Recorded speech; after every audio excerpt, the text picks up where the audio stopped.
थाली में कैद किया है सावली को और सारा का सारा सच जो है बाबा ने सबके सामने बता दिया है। नयनतारा सीरियल के आने वाले एपिसोड में आप सबको देखने को मिलेगा कि सावली जो है वो बहकावे में आ गई है नयनतारा के और घर वालों के, और बस उसको ऐसा लग रहा है कि ये जो डांस कंपटीशन हो रहा है, अगर मैं इसमें जीत गई तो बस मैं इस घर में रहूँगी और उसके बाद नयनतारा यहाँ से चलती बनेगी। बिल्कुल अपनी मस्ती में नाचे जा रही है और एक थाली के ऊपर खड़ी होकर दोनों की दोनों डांस कर रही थी। नयनतारा और सावली दोनों की अलग अलग थाली थी और नयनतारा ने जानबूझकर अब गिरने का ड्रामा किया। उसके बाद उठ गई और फिर वहाँ से माँ दुर्गा का जो सिंदूर है वो उठाकर लाई गुलाल टाइप का उड़ा रही थी। सावली बहुत खुश हो रही थी कि मैं जीत गई और इस तरीके से चारों तरफ घूमते घूमते नयनतारा ने प्लेट की थाली के चारों तरफ नीचे ज़मीन पर माँ दुर्गा माँ जैसा कुछ लिख दिया, क्योंकि वो पवित्र सिंदूर है और उसके पार कोई भी अशुद्ध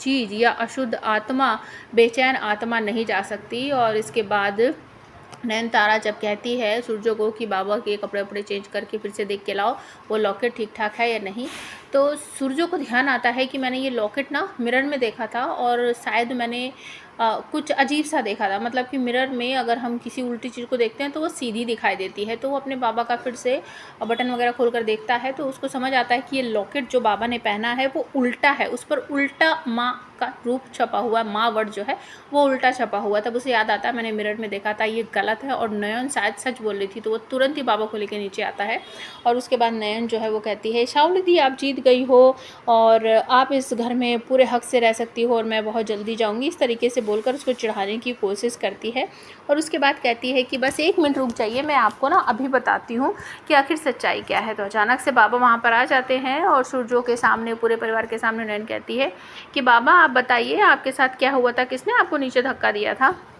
तो बाबा कह देते हैं कि मुझे किसी ने धक्का नहीं दिया था, मेरे साथ कुछ नहीं हुआ था। लेकिन नयन मानती नहीं है, वो बाबा की तरफ बढ़ती है, धीरे धीरे करके उनके चारों तरफ घूमती है और अचानक से उनका लॉकेट जो सामने ही दिखाई दे रहा था उसे पकड़कर खींच लेती है। और सावली कुछ नहीं कर पाएगी क्योंकि वो थाली के ऊपर खड़ी है और चारों तरफ माँ लिखा हुआ है, तो वो तो वहाँ से हिल भी नहीं सकती।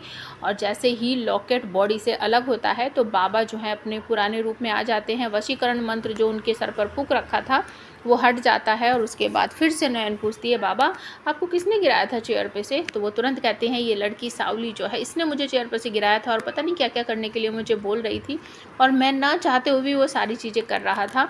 ये लड़की ज़रूर कुछ गड़बड़ है और जैसा तुम बोलती हो बेटा नयन ये बिल्कुल वैसी ही है। तो साबित हो जाता है कि सावली गलत है और वो घर वालों के साथ कुछ ना कुछ इस तरह का जादू टोना मारती है जिसकी वजह से सब लोग उसकी बातें मानने लगते हैं।